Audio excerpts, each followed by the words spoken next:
Chemical bonding एक बहुत ही important है। अगर आप जैम के पॉइंट ऑफ व्यू से देखो तो it is a very important because they will ask at least 1 or 2 question every year. तो मान के चलो कि it will give 5 marks, at least 5 marks in a jam. ठीक है, एटलीस्ट 5 marks। तो उसके लिहाज से बहुत ही इंपॉर्टेंट है। What was the topic we have covered in the chemical bonding? That is, I am going to write here.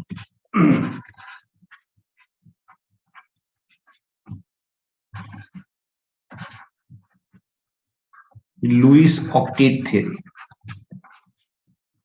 First topic was Lewis octet theory. Clear? Second topic was VBT, valence bond theory.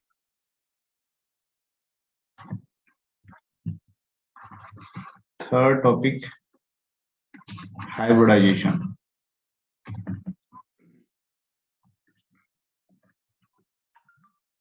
Fourth topic, Weissenberg theory. Weissenberg theory.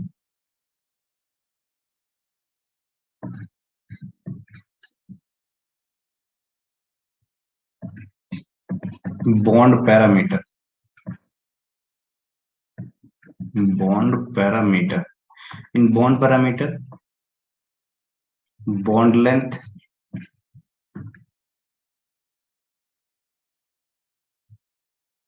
bond angle,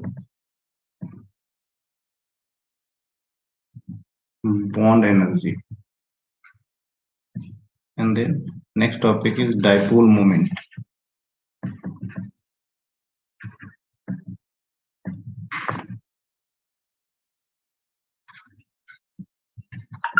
Molecular orbital theory. And next, hydrogen bonding.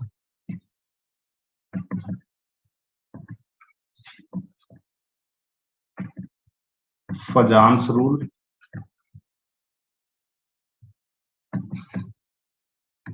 And then heating effect of salt.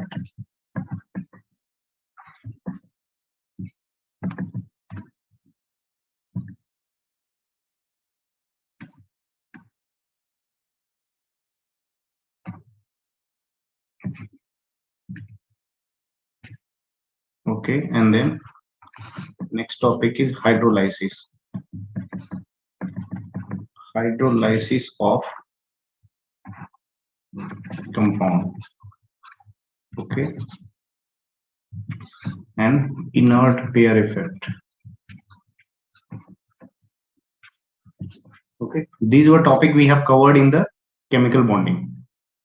Okay, any student have a specific doubt? If anyone have a specific doubt in any topic, then let me know. Yes sir sir thermal stability में एक और topic ना, thermal stability. Sorry,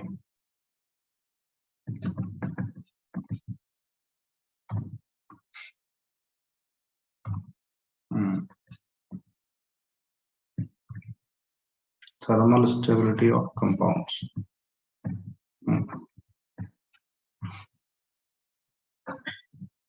Anjali शुरू से शुरू करें, फिर उसके बाद करते हैं आगे, ठीक है? फिर आपका डाउट कवर हो जाएगा।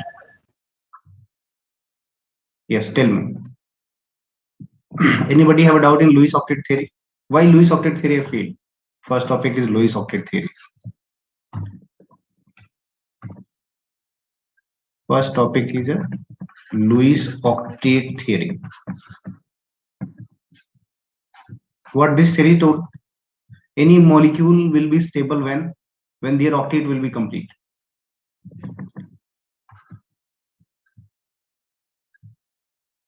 Molecule will be stable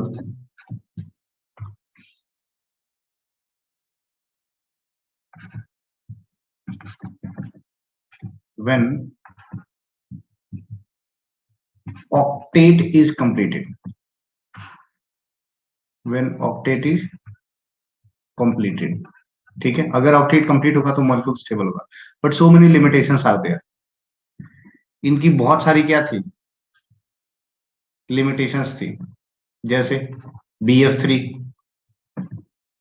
SF6, octet से भी ज्यादा, ऑक्टेट से कम, ऑक्टेट से ज्यादा, ऑड इलेक्ट्रॉन मॉलिक्यूल,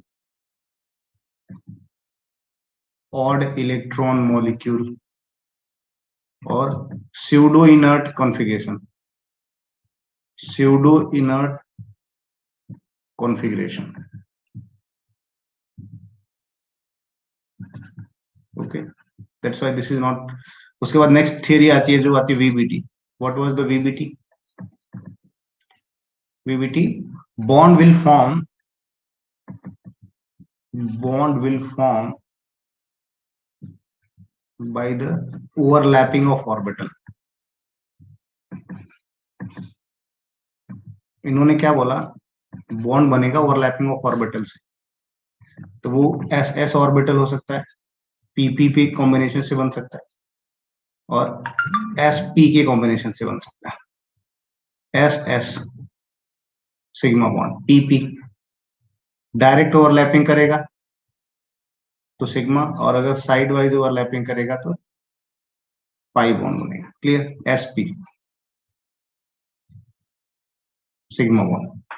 सो उन्होंने बताया कि ऑर्बिटल की ओवरलैपिंग से बॉन्ड बनता है। VBT tells molecule can be formed by the overlapping of orbital, two orbital of uh, different atom, two orbital of different atom overlap and form the bond. Doesn't matter whether its octet is complete or not, then molecule will be stable. But according to VBT, what was the limitation? What was the limitation?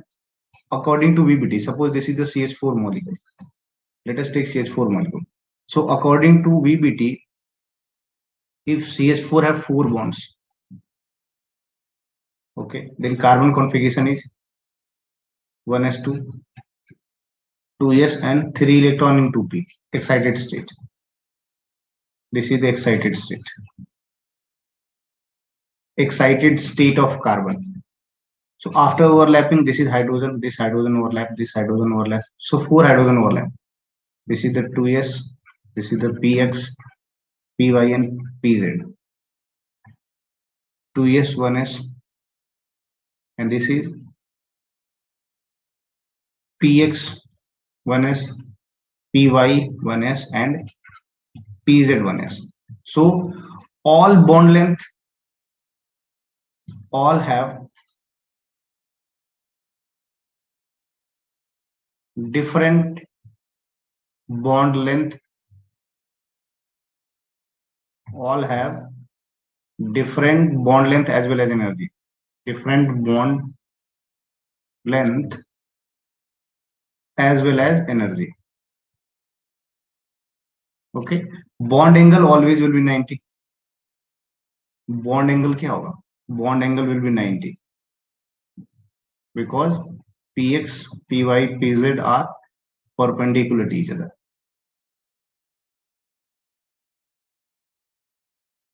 Perpendicular to each other. तो इसलिए theory क्या हो गई? Fail. Then next point, third point, that is hybridization come into picture. What hybridization told? No direct overlap, कि direct overlapping नहीं होती है, पहले ऑर्बिटल अपने आप को हाइब्रिड बनाते हैं मिलकर के। No direct overlapping, no direct overlapping. First क्या होते हैं? First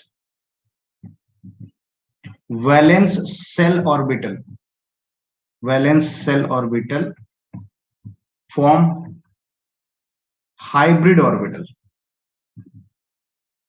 hybrid orbital of equal energy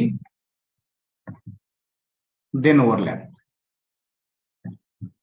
ये थ्योरी ये बोलती है, जैसे कार्बन की कॉन्फ़िगरेशन अगर आपने अगर 2s में 1 इलेक्ट्रॉन है और 2p में 3 इलेक्ट्रॉन है, ठीक है, तो ये क्या करेंगे? हाइब्रिड बना लेंगे, चारों मिलके क्या बना लेंगे? Hybrid orbital, sp3 sp3 sp3। This form sp3 के 4 ऑर्बिटल, तो कार्बन के पास जो 4 ऑर्बिटल होंगे ना, चारों के चारों sp3 होंगे,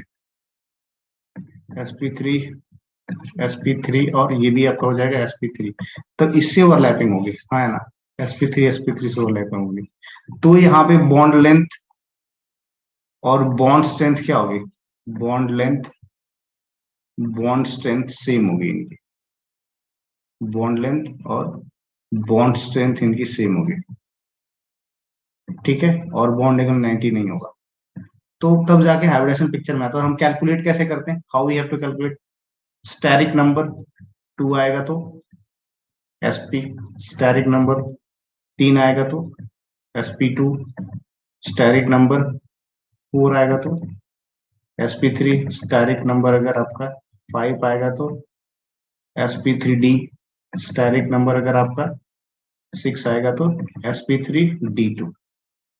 अब sp में देखो ये सेंट्रल एटम है, ये ऐसे बन सकता है, सेंट्रल एटम 3 बॉन्ड बन सकते हैं, ऐसे बना। sp3 में क्या, ये सेंट्रल एटम है, इसके पास ऐसे, sp3d में 3 तो एक प्लेन में होंगे, 2 ऊपर 2 नीचे, एक्सियल और इक्विटोरियल, sp3d2 में 4 बॉन्ड एक प्लेन में, एक ऊपर एक नीचे। अच्छा अब देखो ये तो क्या हो गया, bond pair plus zero lone pair, इसी में वैसे पर थ्योरी भी पढ़ा देता है, VSEPR थ्योरी, VSEPR थ्योरी क्या बोलती है कि लोन पेयर को, जो लोन पेयर होगा वो शेप में काउंट नहीं होता, जैसे इसमें क्या होगा 2+0, 2+0, तो ये लीनियर होगा, ज्योमेट्री इनकी लीनियर होगी। अब शेप की बात करते हैं, अब देखो ये क्या हो सकता है, ये 3+0 हो सकता है, ट्राइगोनल प्लेनर, है ना, 3+0 ट्राइगोनल प्लेनर होगा, क्लियर, जीरो लोन पेयर। अगर मान लो ऐसे आ जाए कि इसके पास 2 आ जाए क्या, इसके पास दो दो बॉन्ड पेयर आ जाए, तो ऐसे होगा, और एक लोन पेयर आ जाए पेंट से, है ना। 4 में क्या देखो क्या हो सकता है, कोई लोन पेयर नहीं आएगा तो टेट्राहेड्रल, एक लोन पेयर आ गया तो एक लोन पेयर पिरामिडल, है ना, दो लोन पेयर आ गए तो बेंट से, वाटर की तरह। अब देखो इसमें बड़ा इंपॉर्टेंट है कि जो ये एक्सियल है, axial have greater bond length as compare to equatorial, equatorial की बॉन्ड लेंथ कम होती है, एक्सियल की बॉन्ड लेंथ ज्यादा होती है, and lone pair present at the axial, sorry, electronegative atom present at the axial position, and lone pair and double bond, electronegative हमेशा कहां प्रेजेंट होगा, एक्सियल पे। एक्सियल पे, lone pair and double bond will present on the equatorial. So if no lone pair, if no lone pair, only bond pair, this is the trigonal bipyramidal TBP. One lone pair, if one lone pair, seesaw, this becomes seesaw, yes or no, झूला वाला seesaw। दो lone pair होंगे तो क्या होगा, T shape. तीन lone pair आ जाए तो क्या होगा, लीनियर, लीनियर। लीनियर। इसमें क्या होगा, एक लोन पेयर आ जाएगा तो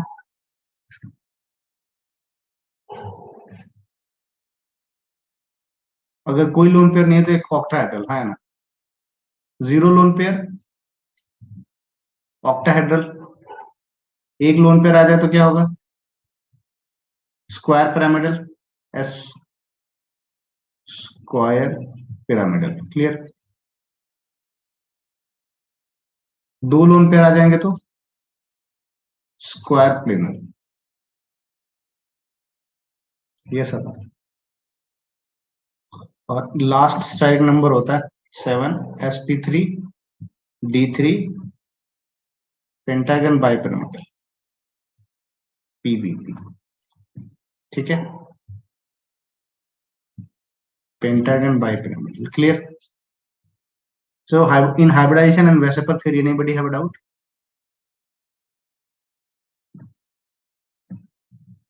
No? No, sir. Shall we move on next topic? Himanshi समझ आ रहा है? Yes, sir. Siddharth, yes sir आ रहा है। any doubt in chemical bonding specific? Any specific doubt? No sir. No, up to here, no doubt. Next point is bond parameter.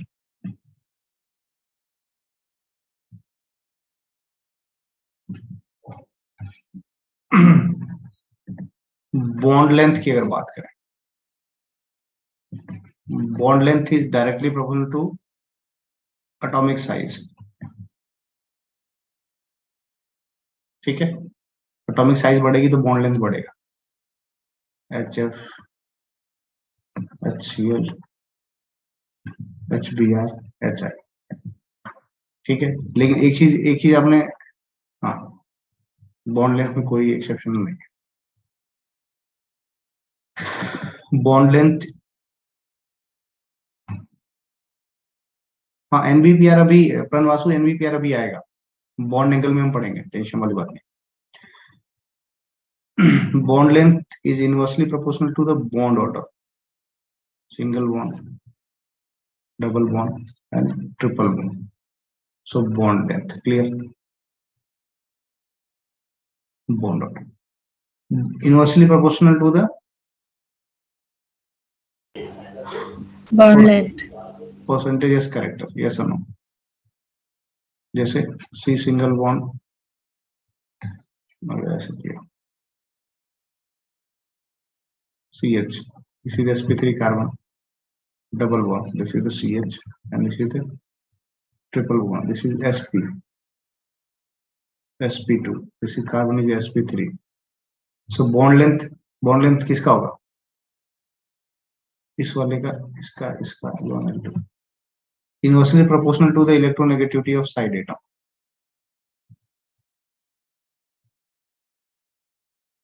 C bond C, इधर सारे अगर हाइड्रोजन हो जाए, C bond C, इधर अगर आपको फ्लोरीन हो जाए, clear? Yes or no? This is L1, this is L2. So L1 is greater than L2. So first parameter is bond length. Second parameter is bond energy. Bond energy is directly proportional to the bond strength.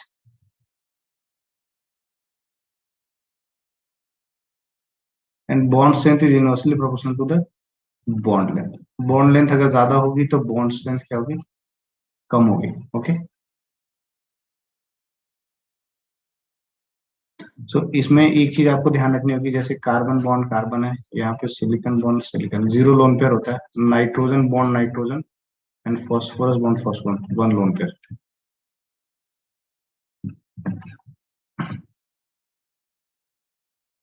दो lone pair, 2 lone pair.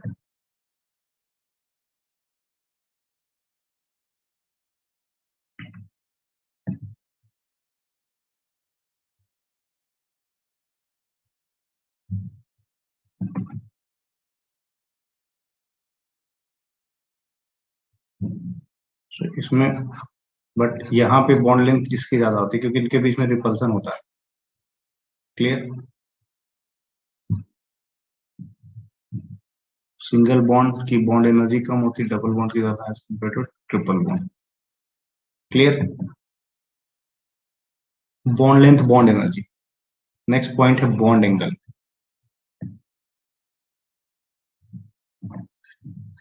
So in bond angle, first point is bond angle is inversely proportional to steric number. Steric number बढ़ेगा तो bond angle कम होगा. This is the first priority. For example, this is the BeCl2, BF3 and CH4. Steric number 2, steric number 3, steric number 4. Bond angle, clear? So first priority is steric number. Second point, if steric number is same, तो NBPR का bond angle maximum होता है. NBPR, what is the NBPR? See, what is the NBPR? This is the first example. Suppose we take oxygen and here is side atom is a chlorine. If side atom is third period or fourth period or fifth period, तो क्या होगा? Repulsion. और bond angle क्या होगा? भले इसके पास lone pair हो, bond angle is max within same steric number. Okay, OCl2 या सीधे OBr.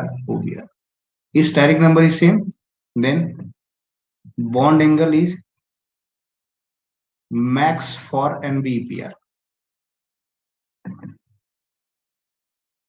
Clear? For example, this is the CH4, steric number 4, and this is the OCl2. OCl2. This have greater bond angle. Okay? Yes or no? Yes, sir. Next, third point. If steric number is same, then bond angle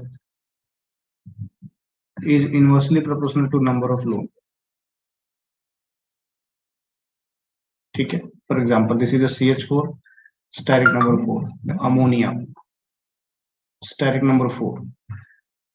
All have 4 steric number. One lone pair. H2O. Steric number 4, 2 lone pair. Clear? Number of, so bond angle. Clear? Because number of lone pair increase, bond angle will increase over. Fourth point, if steric number and lone pair both are the same, then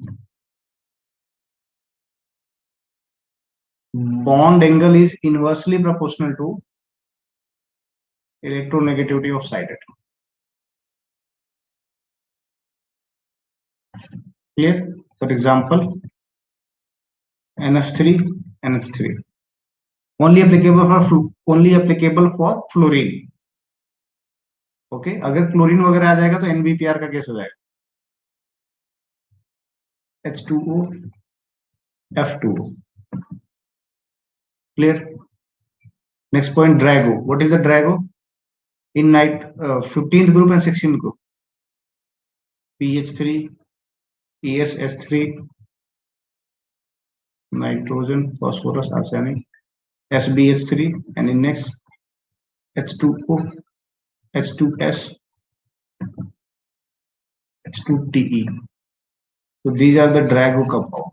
These are the Drago. No hybridization. Drago के case में क्या होता है? No hybridization. So bond angle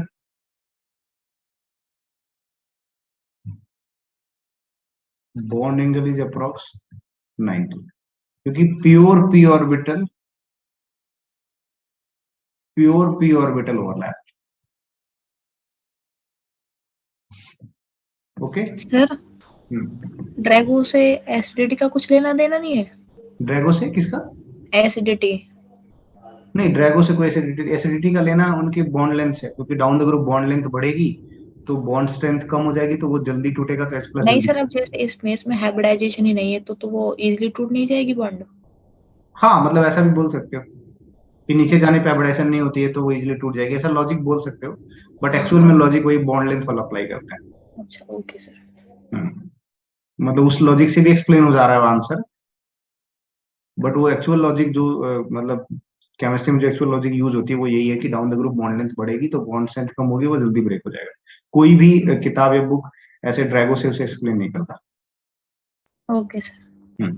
Anybody have doubt up to here? But if this fluorine, this phosphorus is attached with PF3 and PH3, so this is the Drago, but this is not Drago. This is sp3. No hybridization in PH3.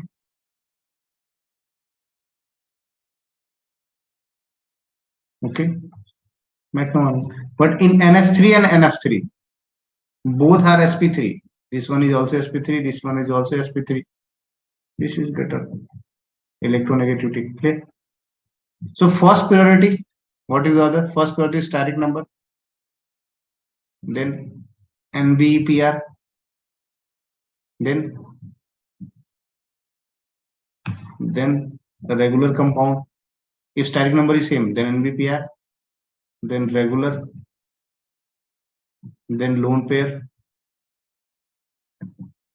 electronegativity of side atom,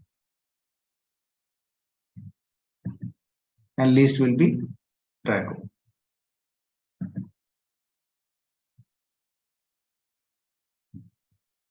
Drago compound. So this is the order of bonding. Okay. So bond angle, bond energy, bond length. Anybody have doubt up to here? Anybody have a doubt up to here? Let me know. No, sir.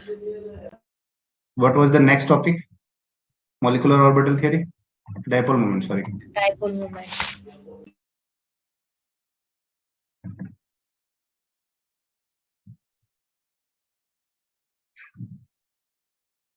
Any student have a doubt up to here? Let me know. Sir पता मुझे किस बात की tension है? किस बात की? अब मुझे टेंशन ही नहीं हो रही. अच्छा, टेंशन इस बात की कि टेंशन नहीं हो रही है, क्यों? हाँ सर, पता नहीं. दो मतलब जब लास्ट क्लास हमारी खत्म हो रही थी, तुम्हारा एडमिट कार्ड आने वाला था, तुम कहते हमारी टेंशन हो रही है अभी. जब एडमिट कार्ड आया तो इतना बुरा हाल था, पता नहीं उसके बाद पता नहीं हुआ क्या, टेंशन नहीं हो रही बस.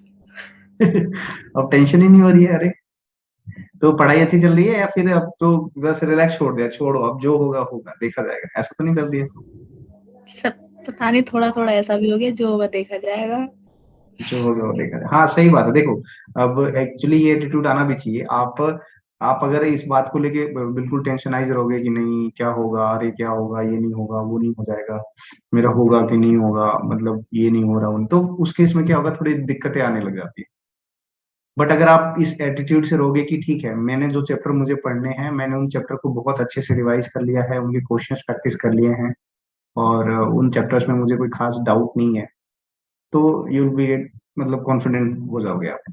और एग्जाम टाइम में जाके आपको जल्दबाजी नहीं करनी है. Don't don't be a panic. Sometimes situation comes like this. Suppose you attempt first question, fail, second question fail, third question fail. Sometimes had this happen. You open section A, you saw question number 1, oh my god, bit difficult, okay, leave it. Question number 2, bit difficult.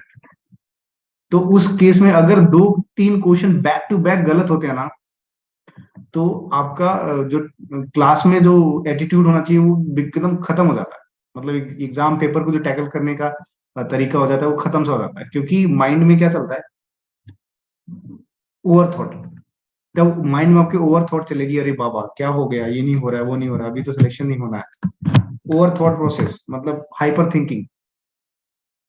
तो कभी भी exam time में don't be a panic if you are not able to solve any question. Maybe 2, 3, 4, maybe any number can be anything. But ऐसा नहीं कि section A के 10 question 10 के 10 नहीं आ रहे, तो पैनिक होने की जरूरत है. But out of 10, if you are able to attempt more than 60%, then good. 60 से 70% से ऊपर अगर आप 60% प्लस या 70% प्लस अटेम्प्ट कर रहे हो किसी भी सेक्शन के क्वेश्चंस को, तो उसमें पैनिक होने की जरूरत नहीं है. अगर क्वेश्चंस नहीं आ रहे हैं तो उनको मार्क मतलब उनको आप स्किप करो और आगे बढ़ जाओ. स्किप दैट क्वेश्चन, आगे वाला सॉल्व करो.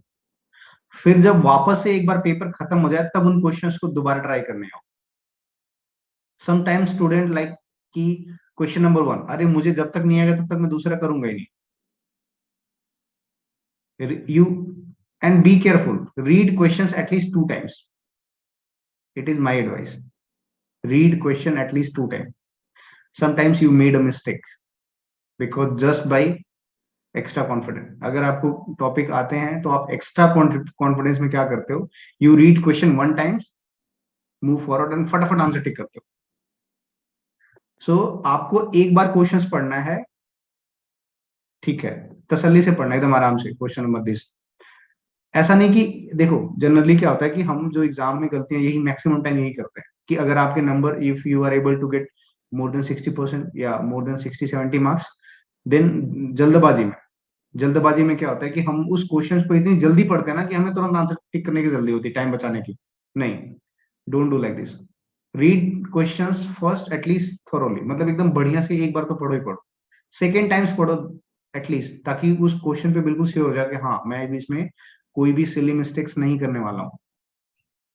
सो my advice, read the question at least 2 times first. And second point, don't do panic, मतलब पैनिक क्रिएट नहीं करना है एग्जाम टाइम में। अगर आपको क्वेश्चंस नहीं आए तो, एक दो क्वेश्चंस नहीं आए या सीक्वेंस से एक दो क्वेश्चंस नहीं आ रहे हैं, कोई डिफिकल्ट आ गया या फिर आपका लॉजिक काम नहीं कर रहा है, कभी कभी होता है कि आपको क्वेश्चन कॉन्सेप्ट आते होंगे बट क्लिक नहीं करेगा, तो पैनिक नहीं होना है।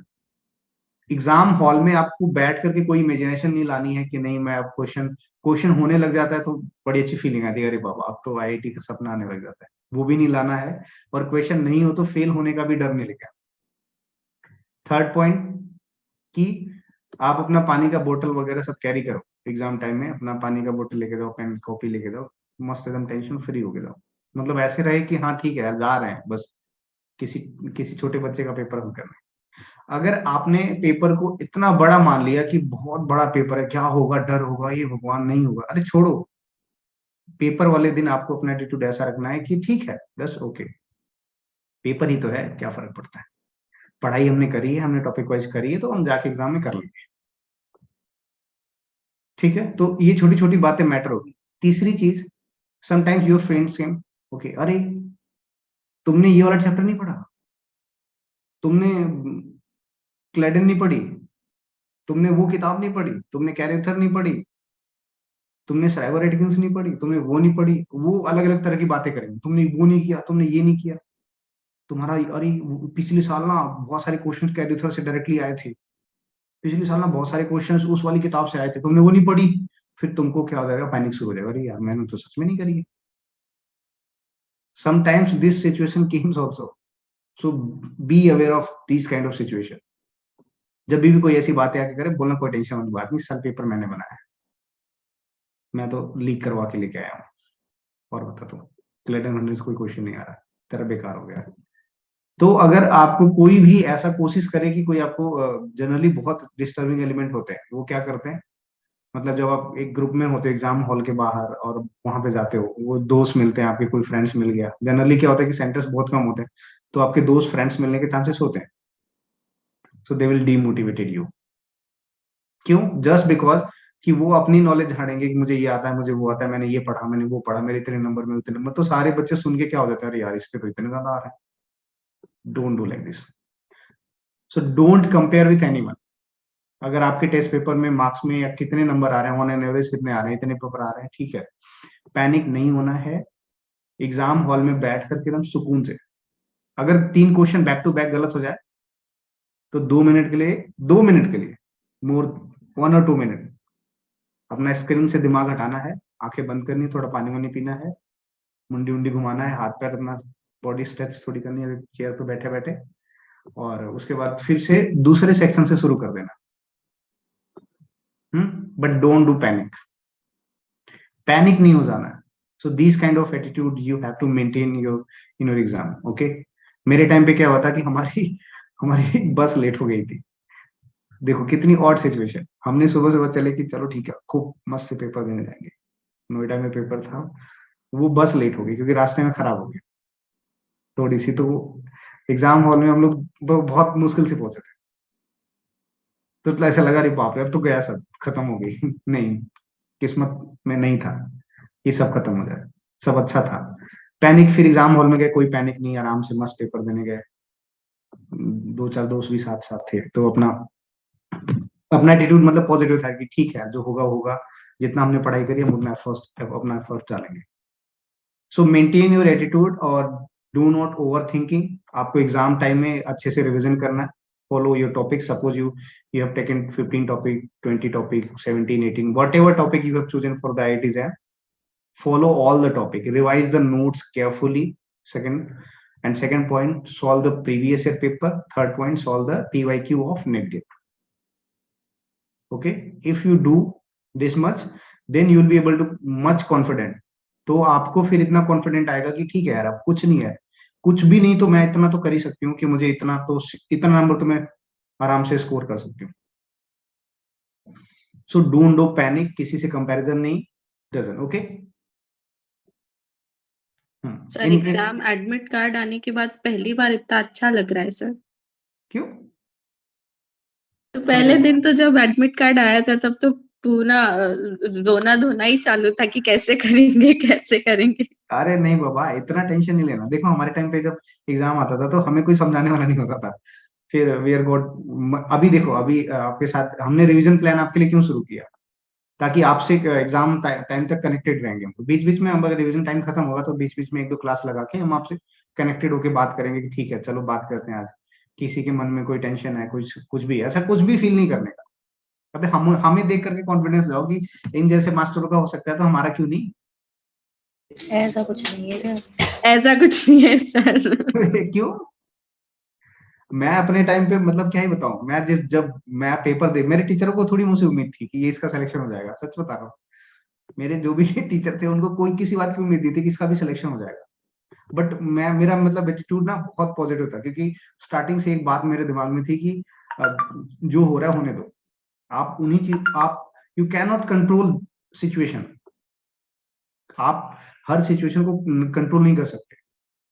सो डोंट डू पैनिक, किसी भी चीज के लिए पैनिक क्रिएट नहीं करना है। और मतलब बिल्कुल एकदम क्लियर था माइंड, और मुझे बिल्कुल ये भी क्लियर था कि मुझे कितने टॉपिक पढ़ के जाना है। मैं same topic, what ever topic I have decided for my IIT JAM exam, I revise all those topic at least 8 to 10 times.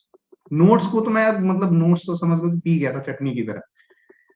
और मैंने अपने टाइम पे नेटगेट भी नहीं किए थे, ये मेरा हकीकत था कि I do not have solved any NetGet question. Only my notes 8 to 10 times each and every concept and questions whatever teacher have given in the classroom. मतलब जो उनके नोट्स में क्वेश्चन था ना, उसी क्वेश्चन को मैं मल्टीपल टाइम सॉल्व करके गया था।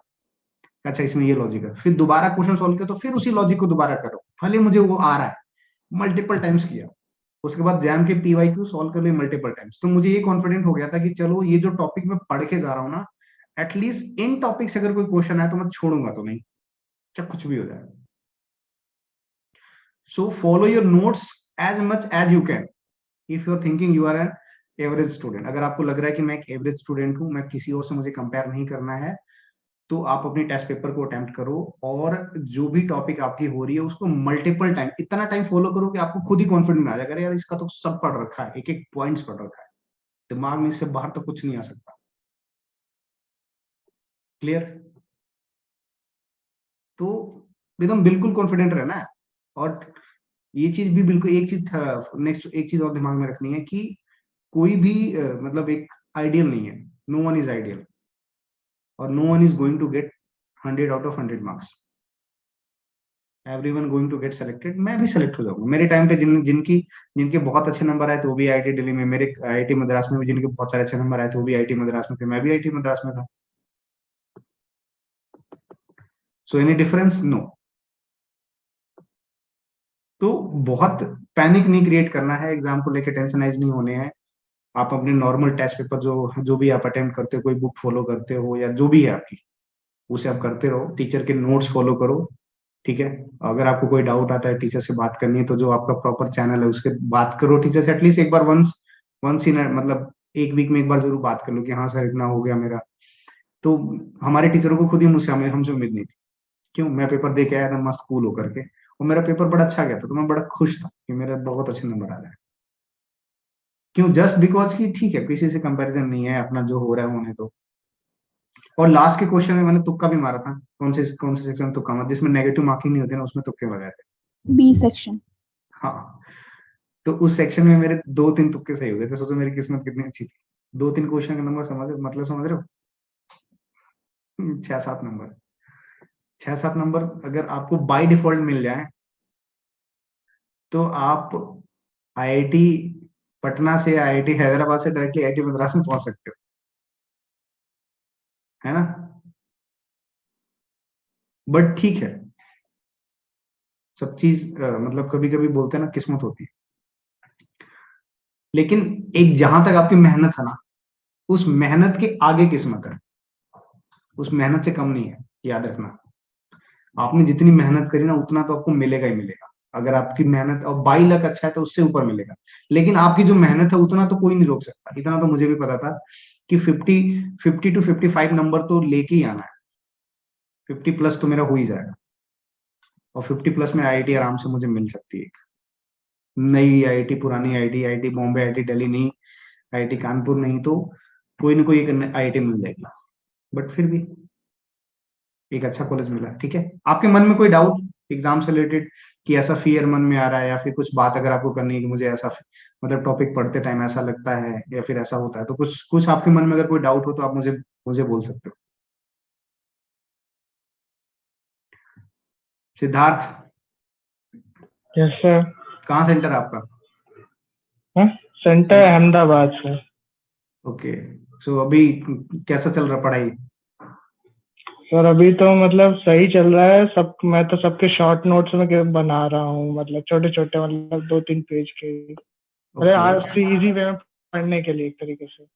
ठीक है, तो अभी मतलब डर, एग्जाम से लेके डर तो नहीं है समझ में? लगता है सर बहुत ज्यादा। बहुत ज्यादा। कभी कभी ऐसा होता है कि रात में सोते हैं ना, सपने आते हैं, अच्छा एग्जाम छूट रहा है, अरे बाबा। रात के में 3 बजे तक जगना पड़ जाता है, इतना मतलब काम करते करते दोस्तों में जग जाए। कोई दिक्कत नहीं, कभी कभी सपने में भी आपको एग्जाम पेपर, कभी कभी ऐसा लगता है सपने में कोई क्वेश्चन रिवाइज हो रहा है या कोई क्लास चल रही है, ऐसा होता है। सर मुझे तो ना, सपने नहीं आते। नहीं वो वाला नहीं, तब भी ऐसे सपने नहीं आते, मतलब हमारे टाइम पे हम, मुझे ऐसा होता था, पता नहीं मेरे साथ ऐसा क्या होता था कि मैं जैसे दिन में बहुत सारी पढ़ाई करी है, ऑल टाइम पढ़ाई पढ़ाई, तो सोते टाइम कभी कभी ऐसा होता था कि सपने में एग्जाम छूट रहा है, ओ बाबा। हाँ सर। ऐसा कभी कभी होता है कि सपने हाँ में एग्जाम कभी दे रहे कभार हुआ है, कभी कभार हुआ है। हैं। हाँ, ये सब होता है। सर मुझे तो आज तक सपने ही नहीं आए ऐसे। अबे घोड़े बेच के मत सोया करो। अच्छी बात है, प्रॉपर, मतलब इसका मतलब ये कि ढंग की नींद ले लो, हाफ नींद नहीं है, तो अच्छी नींद प्रॉपर लो। 6-7 घंटे की अपनी, 7 घंटे से ज्यादा मत लेना, कुंभकर्ण मत बन जाना कि 18-18 घंटे सो जाओ। सर अब 3 से 4 घंटे मिलते हैं सोने को। 4 घंटे? अरे नहीं बाबा, नींद प्रॉपर लो एग्जाम दिन। अच्छा एक चीज और है, हाँ, most important, most important, most important, suddenly suppose you have exam tomorrow, अगर आपका कल एग्जाम है, तो बच्चे जनरली क्या करते हैं, ये बहुत बड़ी गलती होती है, मैंने अपने टाइम पे ये नहीं की थी क्योंकि मुझे ये चीज पता थी। Suppose your exam is 13 Feb को मॉर्निंग में, इवनिंग होगा 2 to 5, इवनिंग में 2:30 से 2 to 5 होता है, तो एक्चुअली 2:30 होता to 5:30। 2:30 to 5 जो भी है, 2 to 5 है suppose for example. So twelfth Feb को जो आपकी नाइट होगी ना, आपको नींद नहीं आएगी, तो आप क्या करोगे, आप 12th फैब को, या 12th फैब जैसे डे है, या 12th फैब की नाइट, तो आप पूरे दिन तो पढ़ाई करोगे क्योंकि कल एग्जाम, और नाइट में भी उस चक्कर में आप प्रॉपर स्लीप नहीं लोगे। अब उस चक्कर में प्रॉपर स्लीप नहीं लोगे, और आपको क्या लगेगा कि नहीं यार ये छूट गया वो छूट गया। देखो, आप अपना सिलेबस मेक श्योर दैट कि आपका जो भी रिवीजन है ना, 10th फैब तक सब फिनिश हो जाना चाहिए। 10th फैब के बाद आपको ये मान के चलना है कि मुझे कुछ नहीं पढ़ना है। 10th फैब से लेकर 10th, 11th, 12th, 10th तक मैक्सिमम पढ़ो, 11th को फ्री रहो, 12th को एकदम फ्री रहो। और अगर सोना नहीं है ना, तो 11th की नाइट को मत सो, ताकि 12th की नाइट को आपको फुल नींद आए। 12th की नाइट को प्रॉपर स्लीप लेके जाना है, 12th की नाइट को प्रॉपर स्लीप लेके जाना है। और अगर प्रॉपर स्लीप नहीं हुआ ना, तो चलो 13th की मॉर्निंग में तो आपको नींद कोई दिक्कत नहीं होगा, लेकिन 13th इवनिंग तक जाते जाते आपका माइंड क्या हो चुका, पजल हो जाता है। जैसे सपोज करो ना कि मैं पिछली रात को नहीं सोया हूँ, तो अर्ली मॉर्निंग मुझे कुछ नहीं होता है, लेकिन जैसे जैसे शाम होती है ना, तो फिर मेरा दिमाग क्या होता है, स्लीपी माइंड में आ जाता है। तो आपको इन्फॉर्मेशन या फिर जो भी चीजें याद रखने वाली होती है, वो दिमाग से स्लिप होने लग जाती है, अरे ये क्या हो गया वो क्या हो गया। एग्जाम, ये चीज बहुत इंपॉर्टेंट है कि आपको finish your syllabus up to 10th Feb anyhow. और 11th फैब को ये चीज माइंड में नहीं रखना है कि अरे बाबा, मतलब जैसे सपोज करो you revise all the topic 2 time, 3 time, 4 time, 5 time, 6 time. So अचानक क्या होगा, अचानक क्या होगा कि आपके दिमाग में कोई क्वेश्चन आएगा स्पेक्ट्रोस्कोपी का, अरे यार याद नहीं आ रहा, याद नहीं आ रहा, फिर ऐसे सोचोगे, फिर सोचोगे अरे यार पलट के देख लेते हैं, फिर स्पेक्ट्रोस्कोपी रिवाइज किया, अरे यार पेरिसाइक्लिक का वो कॉन्सेप्ट क्या था, उसको याद कर लेते हैं कहीं आना जाए। मेरी बात समझ रहे हो ना, कि एग्जैक्ट स्टूडेंट की क्या प्रॉब्लम होती है कि हम टॉपिक को एग्जाम से 2 दिन पहले करते हैं कि अरे वो क्वेश्चन था, याद नहीं आ रहा है, वो क्वेश्चन था याद नहीं आ रहा है, उसको दोबारा कर लेते हैं, उस चैप्टर को दोबारा पढ़ लेते हैं। एग्जाम के एक दिन पहले सिचुएशन ये हो जाती है। आप जब भी चैप्टर पढ़ो उस बात का ध्यान रखो कि मुझे उसका एग्जाम कल ही देना है। ओके, बात समझ में? कि जैसे आज आप रिवीजन करो, सपोज आज मैं केमिकल बॉन्डिंग पढ़ा रहा हूं, तो आज इतनी तसल्ली से उसको रिवाइज करो कि मुझे कल एग्जाम में बैठना है, दैट्स इट। और 10th फैब तक जा करके, 10th फैब तक जाते जाते सब जब खत्म हो जाए तो बिल्कुल रिलैक्स हो जाओ। 2 दिन पहले तो घर वाले भी बोले कि पढ़ ले भाई, एग्जाम है, मतलब एकदम रिलैक्स रहो। 12th की नाइट को तो प्रॉपर स्लीप लेके रहो, बिल्कुल नींद लो, 8 घंटे की प्रॉपर नींद लो, ठीक है। और जो 13th को है ना, दोपहर में बहुत हैवी खाना मत खाना, कि पता चले जब पेट में जब खाना बहुत भरा होता है ना तो डाइजेशन में प्रॉब्लम हो जाती है। तो पेट भरा होता है तो नींद नींद आ जाती है, स्लीपी माइंड हो जाता है एक तो अगर मान लो प्रॉपर नींद नहीं रहेगी और 13 तारीख को अपने दोपहर में भरपेट खाना खा लिया, गले तक किसी ने पार्टी दे दी, फिर हो गया काम। मतलब आप समझ रहे हो मैं क्या कहना चाहता हूँ, कि छोटे छोटे चीजों का बस ध्यान रखना है कि प्रॉपर नींद लेनी है, अपना टाइम से रिवीजन करना है, ओवर एक्साइटेड नहीं होना है, ना तो बिल्कुल लो कॉन्फिडेंट होना है, नॉर्मल अपना पढ़ाई करते रहना है, मल्टीपल टाइम से रिवीजन करना है, अपना पीवाईक्यू सॉल्व कर लेना है। ये छोटी छोटी बातें हैं जो इनको माइंड में रख करके अगर आप करोगे तो डेफिनेटली आपका एग्जाम क्लियर हो जाएगा, डेफिनेटली। कोई आप अगर पीवाईक्यू सॉल्व करो, लिख के रख लो कि आप किसी भी एक टॉपिक का पीवाईक्यू उठा लो, और उस टॉपिक को अगर आपने पढ़ रखा है तो गारंटी है कि उस टॉपिक का पीवाईक्यू आपसे सॉल्व होगा। हम ये नहीं करें कि हमने आज ही आपको पढ़ा दिया, हमने जो भी पढ़ाया है उसके बेस पे जाओ और पीवाईक्यू सॉल्व करके देखो कि क्या हमारे पढ़ाए हुए लॉजिक पीवाईक्यू पे अप्लाई होते हैं। जो हमने क्लास में नोट्स पढ़ाए उस नोट्स को पढ़ करके क्या आप प्रीवियस ईयर पेपर सॉल्व करते हो? अगर आपके क्वेश्चंस हो जा रहे हैं मोर देन 80%, तो मान के चलो कि आपको कॉन्सेप्ट्स पढ़ाए गए हैं, आपको चीजें आती हैं। तो आप एक बार नोट्स को ढंग से रिवाइज करोगे और जैम के पीवाईक्यू और नेटगेट के पीवाईक्यू, नेटगेट का थोड़ा डिफिकल्ट आ जाता है, बट कुछ तो एटलीस्ट 50% ऑफ द नेटगेट पीवाईक्यू थोड़ा सॉल्व करोगे, मल्टीपल टाइम रिवाइज करके जाओगे, तो एग्जाम में आपके मार्क्स स्कोर करने के चांसेस रहेंगे। आपको बहुत ज्यादा ऐसा नहीं फील करोगे कि अरे बाबा कितना हो गया मेरा, कितना नहीं हुआ। अच्छा, एक चीज और दूसरी चीज, कि जिस भी सेक्शन में नेगेटिव मार्किंग नहीं है उसको फुल अटेम्प्ट करके आना, ठीक है? क्लियर? Yes sir. हाँ सर। ऐसा नहीं करना कि अरे नेगेटिव हो जाएंगे तो क्या होगा, ज्यादा गलत होंगे तो रैंक नीचे आ जाएगा, ऐसा कुछ नहीं होगा, ऐसा कुछ भी नहीं होता। जितने नंबर आएंगे उतने पर रैंक बन जाएगी। ऐसा नहीं होता कि जैसे मान लो क्या नाम है, अंजलि के नंबर आए 55 और पूजा के भी नंबर आए 55, ठीक है, पूजा के गलत ज्यादा है, अंजलि के गलत कम है, ऐसा कुछ नहीं होता। प्रॉपर नंबर नंबर के अकॉर्डिंग ही बनता है। अंजलि के मान लो 55.05 आ गए सपोज करो फॉर एग्जाम्पल, कट कुट के कटा पिटा गलत हुआ कुछ भी, और किसी का है 55 नंबर लेकिन उसकी गलतियां बहुत ज्यादा है, तो ऐसा थोड़ी होगा गलतियां बहुत ज्यादा तो उसकी रैंक बहुत गिर जाएगी, नहीं ऐसा कुछ नहीं होगा।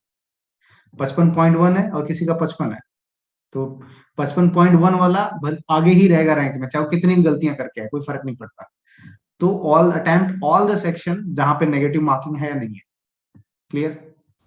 चल, डाइपोल मोमेंट में suppose you take sp hybridisation linear, so dipole moment is a vector quantity, ठीक है। अगर दो दो वेक्टर, अगर रेगुलर ज्योमेट्री है, अगर आपका रेगुलर ज्योमेट्री है तो डाइपोल मोमेंट हमेशा क्या होगा, 0 होगा, और सभी एटम सेम है तो, ठीक है, हाँ या ना? और एक चीज और मैंने बताई थी, number of right angle, number of face, number of corner, sorry ये एज, कॉर्नर बोला, number of face, number of edge, number of right angle, याद है कुछ आपको? जैसे इसमें नंबर ऑफ राइट एंगल कितने होंगे? 6। आप लेकिन अगर इसमें इसमें नंबर ऑफ राइट एंगल कितने होंगे अगर 6 आ गए तो? 6 वाले में नंबर ऑफ राइट एंगल कितने होंगे भाई? ऑक्टाहेड्रल 8 राइट एंगल होंगे, है ना? नंबर ऑफ, बट अगर एक लोन पेयर आ जाए तो 0 हो जाते हैं, ठीक है। ये सब बातों का ध्यान रखना है। और लोन पेयर कब कैंसिल होता है, ठीक है। डाइपोल मोमेंट में एक और क्वेश्चन आता है कि जब बेंजीन पे जुड़े होते हैं ये ग्रुप, तो वहां पे डाइपोल मोमेंट कंपेयर करते हैं, ठीक है। तो अगर दोनों वन पैरा पे होते हैं तो 0 होता है, लेकिन ध्यान रहे अगर यहाँ पे OH आ गया इधर भी OH आ गया, तो ये वाले कैंसिल तो हो जाते हैं, बट ये O बॉन्ड H का कैंसिल नहीं होता, तो इसका म्यू नॉट इक्वल टू 0 होता है। Cl वाले का म्यू अगर पैरा पे आ जाता है तो उसका म्यू 0 होता है। क्लियर? तो ये सब छोटी छोटी बातें आपको बिल्कुल ध्यान रखकर चलनी है, ठीक है? बोलो बच्चों। सर ये वाला बता दो। अच्छा, कौन सा? ये ये बेंजीनिंग पे? क्लोरीन। हाँ सर। जैसे बेंजीनिंग पे अगर मान लो एक सिंगल एटम जुड़ा है, Cl, ये Cl, यहाँ पे Cl, ये पैरा है, तो इसका डायपोल मोमेंट इधर की डायरेक्शन में, इसका तो इसका म्यू क्या हो जाएगा? 0 हो जाएगा ना इस वाले हाँ का। सर। इसका म्यू नॉट इक्वल टू 0 होगा। सर इससे वो भी देखते हैं, मतलब bond angle inversely proportional polarity करके। हाँ, बॉन्ड एंगल अगर थीटा बढ़ेगा तो डायपोल मोमेंट कम होगा। सर ये मुझे बता दो, समझ नहीं आया, बस ऐसे ही याद कर लिया ये मैंने। देखो होता क्या है कि यहाँ पे Cl ये लगा है और ये Cl इधर लगा है, ठीक है? इन द सेकंड क्वेश्चन यहाँ पे Cl इस डायरेक्शन में, Cl इस डायरेक्शन, और थर्ड पॉइंट पे मैंने लगा रखा है Cl इधर और यहाँ पे, ठीक है? तो अब देखो, इस इलेक्ट्रोनेगेटिव Cl ज्यादा है और यहाँ पे कार्बन है, तो dipole moment direction will be this and here will be this. तो अगर दोनों को एक ही पॉइंट पे, दोनों वेक्टर को एक ही पॉइंट पे ज्वाइन करो तो ऐसे ऐसे बनेगा, हाँ या ना? हाँ सर। यहाँ पे एक इधर की तरफ है और एक इधर की तरफ, तो दोनों के एक पॉइंट पे ज्वाइन करो, एक इधर की तरफ जा रहा है, एक इधर की तरफ जा रहा है। इसमें एक ऊपर जा रहा है और एक नीचे नीचे, जा रहा है। तो इनके बीच थीटा देखो यहाँ पे है ना, तो थीटा 180 0 है और दोनों सेम मैग्नीट्यूड के हैं, हम्म। तो इसका डायपोल मोमेंट ज्यादा, फिर इसका, और इस वाले का तो म्यू 0 हो जाएगा, लास्ट वाले का, हाँ sir. Sorry, mu is equal to 0। But अगर क्वेश्चन ये ऐसा आ जाए कि इधर आपका OH है, इधर भी आपका OH, तो क्या इसका डायपोल मोमेंट 0 होगा? तो आप बोलोगे सर ये नहीं जो होगा सर। E बॉन्ड O, ये दोनों तो हो जाएगा, बट ये जो O बॉन्ड H है, ये वाला, ये डायपोल मोमेंट है ना, तो इसका म्यू नॉट इक्वल टू 0 होगा। क्लियर? अगर लोन, क्योंकि इसके पास क्या आ गया, लोन पेयर आ गया ना। उसी तरह अगर यहाँ पे NH2 आ गया, इसके पास भी लोन पेयर है, क्या इसका डायपोल मोमेंट 0 होगा? नॉट इक्वल नहीं टू। होगा सर। लेकिन अगर इस पे CH3 आ जाए, CH3 और इधर भी CH3, तो कोई लोन पेयर नहीं है, इसका इधर इसका इधर, तो इसका डायपोल मोमेंट 0। तो इस टाइप के क्वेश्चन को पूछ सकते हैं। क्लियर? और सर जैसे आपने क्लोरीन वाला बताया, इसके साइड में क्लोरीन फिर एक CH3 ग्रुप लगा दे तो जैसे मान लो ये देखो, ये क्वेश्चन है ना, एक CH3 लगा दिया और यहाँ पे एक Cl लगा दिया, ऐसे इस वाले क्वेश्चन की बात कर रहे हैं। हाँ सर। तो अब देखो, इसका डायरेक्शन इधर की तरफ होगा, क्योंकि यहाँ वाला कार्बन sp2, इसका डायरेक्शन इधर की तरफ होगा, इसका डायरेक्शन इधर और इसका डायरेक्शन। अब एक ही पॉइंट पे एडजस्ट करो, ये CH3 वाला नीचे आ रहा है, हाँ या ना? और ये Cl वाला देखो ऊपर की तरफ जा रहा है, इसको ऊपर की तरफ करो। इसमें देखो ये CH3 वाला नीचे की तरफ आ रहा है, ये इधर की तरफ जा रहा है। अब थीटा किसका ज्यादा हो गया? पहले वाले का। थीटा ज्यादा डायपोल मोमेंट का, ठीक है? Yes sir. अब अगर इन दोनों को पैरा पे जोड़ दिया तो ये इधर की डायरेक्शन में, ये इधर की, तो दोनों का थीटा, इनके बीच का थीटा 0 हो गया, तो इसका डायपोल मोमेंट और ज्यादा हो गया। Clear? Yes sir. Anybody have a doubt up to dipole moment? Anybody have a doubt? No sir. No doubt, no study, no confusion, हाँ? So dipole moment के बाद टॉपिक था molecular orbital theory. Molecular orbital theory में एक ही चीज याद रखनी है कि बॉन्ड ऑर्डर क्या होता है? Bond order is equal to bonding electron, bonding BMO electron minus ABMO electron, anti bonding orbital electron divide by 2, ठीक है? और बॉन्ड ऑर्डर आपका ज्यादा होगा, bond order is directly proportional to bond strength inversely proportional to the bond length, ठीक है? एक मैंने आपको कोड भी बताया था कि 14 पे क्या होता है 3, 15 करोगे 2.5, 16 पे 2 बॉन्ड ऑर्डर, 17 पे 1.5 और 18 पे 1, इससे कम करोगे तो भी 2.5, 13 पे 12, 1.5, 11 1 10 सॉरी ये 2 होगा ना, ये 1.5 और ये 1। क्लियर। एक चीज ध्यान रहे कि CO का बॉन्ड ऑर्डर कितना होता है 3 और CO प्लस का कितना होता है 3.5। 3.5। ठीक है। उसके बाद हमारा टॉपिक था हाइड्रोजन बॉन्डिंग। हाइड्रोजन बॉन्डिंग में इंटरमोलिकुलर और इंट्रामोलिकुलर और intramolecular.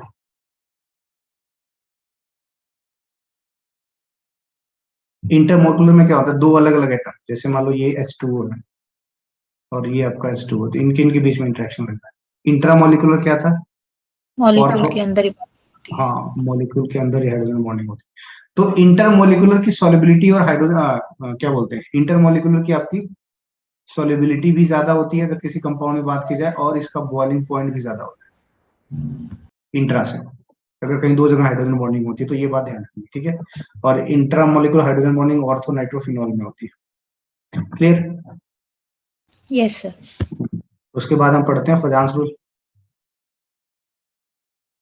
What was the Fajans rule.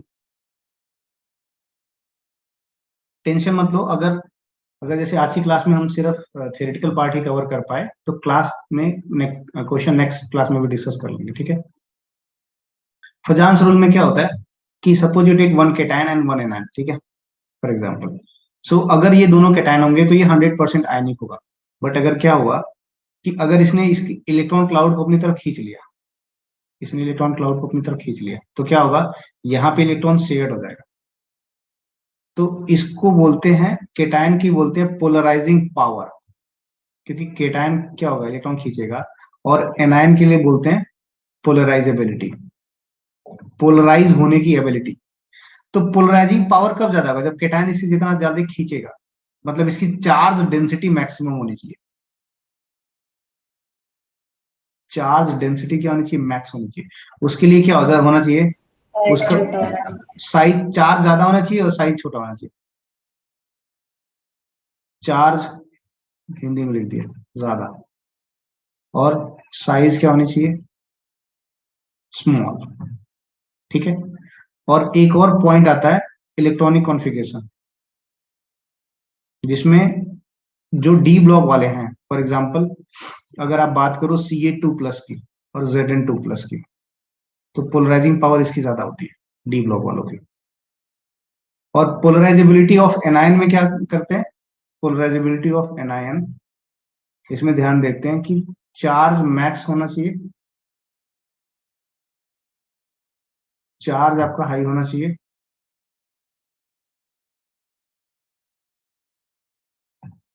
Okay.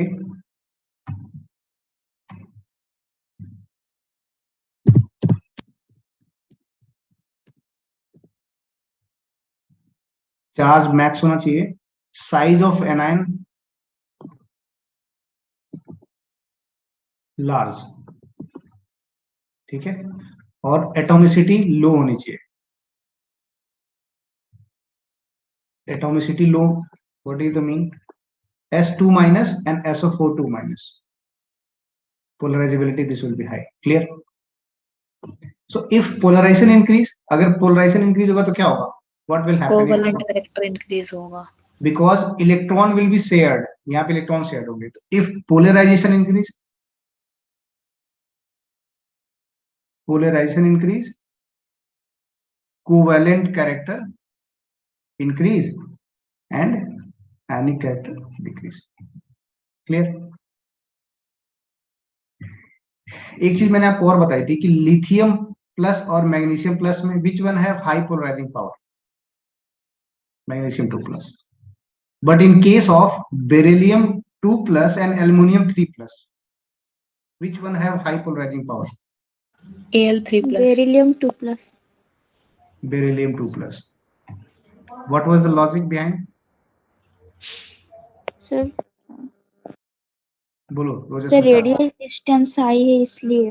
हाँ, क्योंकि एल्युमिनियम की साइज क्या, देखो चार्ज तो 2 से 3 हुआ, मतलब लिथियम में चार्ज 1 था और यहाँ पे मैग्नीशियम में डबल हो गया.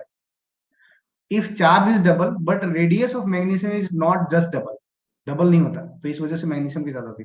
बट यहाँ पे बेरिलियम के बाद देखो, beryllium 2+, here is boron, boron 3+, उसके नीचे क्या आता है, गैलियम आ जाता है, उसके नीचे आपका एल्यूमिनियम 3+ आता है ना. तो इसलिए यहां से देखो, बेरिलियम से एल्यूमिनियम में 50% का इंक्रीज हुआ, बट रेडियाई क्या होती है, ज्यादा इंक्रीज हो जाती है. तो रेडियाई ज्यादा होने की वजह से बेरिलियम 2+ का पोलराइजिंग पावर ज्यादा होता है Al3+. क्लियर? यस और नो? Yes sir. एक चीज और मैंने बताई थी कि Zn2+, Cd2+, sorry Zn and Hg, Zn Cd ना,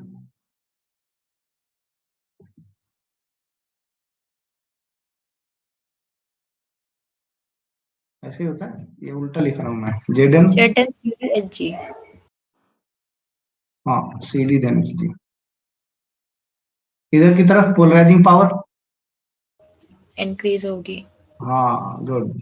बाकी उन सब में डिक्रीज होती है, यहाँ पे पोलराइजिंग पावर. और एक और था copper, AgAu. Ag and Au, तो पोलराइजिंग पावर यहाँ की तरफ इंक्रीज होगी.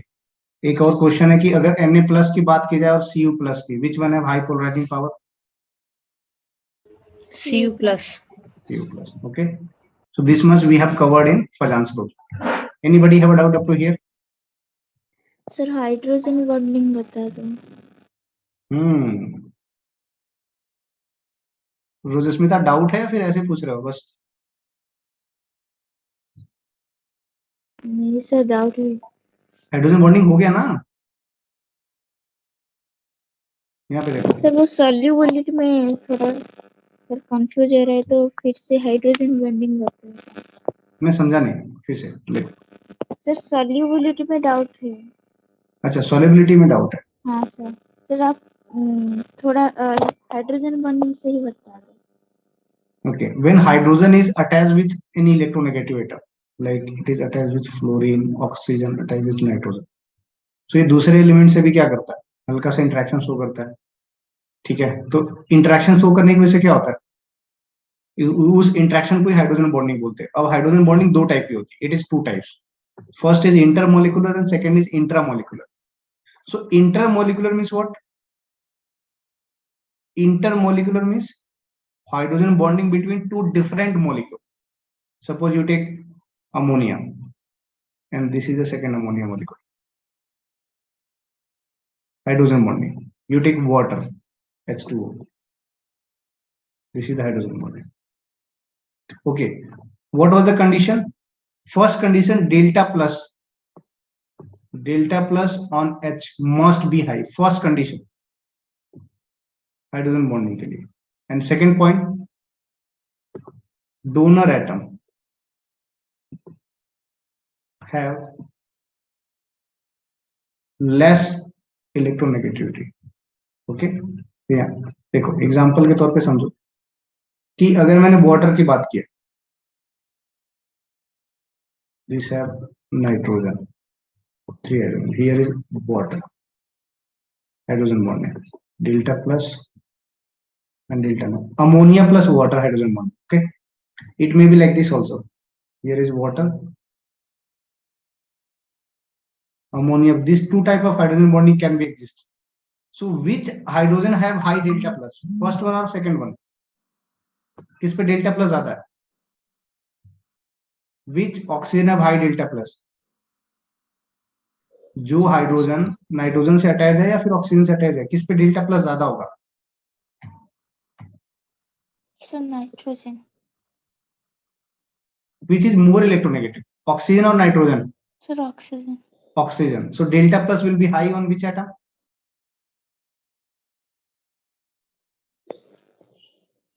Second. हाँ सर. ऑक्सीजन पे नाइट्रोजन कैसे? मैंने बोला हाँ, कि H बॉन्ड F है तो फ्लोरीन ज्यादा खींचेगा तो ये डेल्टा नेगेटिव, ये delta plus. H bond O है, ये ज्यादा उससे कम थोड़ा होगा क्योंकि ऑक्सीजन थोड़ा कम इलेक्ट्रोनेगेटिव है, ये और थोड़ा कम इलेक्ट्रोनेगेटिव होगा. तो डेल्टा प्लस किसका ज्यादा होगा? ये delta plus.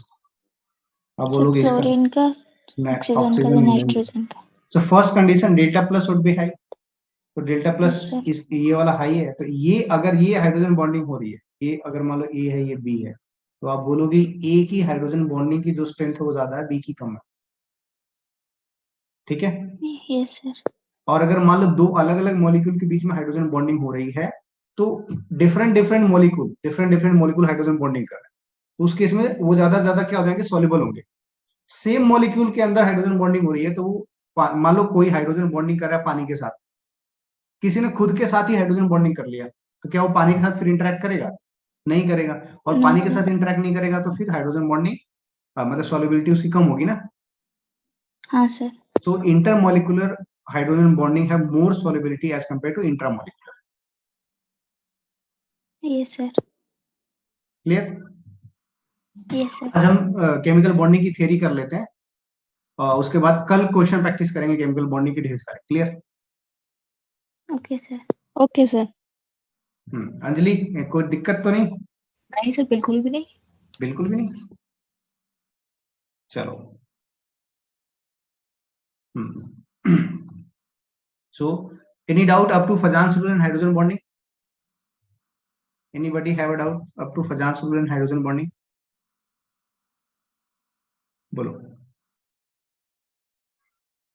Sir No, sir sir. Hydrogen bonding के जो एप्लीकेशन है बॉइलिंग पॉइंट का, एक पॉइंट मुझे वो बता, जैसे फोर्स ऑफ अट्रैक्शन वाला, मतलब if interaction between molecule increase boiling point also increase. जैसे मान लो एक मॉलिक्यूल दो हाइड्रोजन बॉन्डिंग कर रहा है, सपोज करो, ठीक है, और कोई मॉलिक्यूल 10 हाइड्रोजन बॉन्ड बना लिया, तो हाइड्रोजन बॉन्ड अगर ज्यादा बना लिया तो एनर्जी ज्यादा लगानी पड़ेगी ना मॉलिक्यूल को सेपरेट करने के लिए। So if number of hydrogen bond increase, then more energy is required to break the hydrogen bond interaction. If more energy is required to break the hydrogen bond interaction, then boiling point will increase. For example, CH3OH, glycol और glycerol, तीन example होते थे ना। हाँ, तीन। CH3OH, CH2OH, CH2OH, and next have 3OH.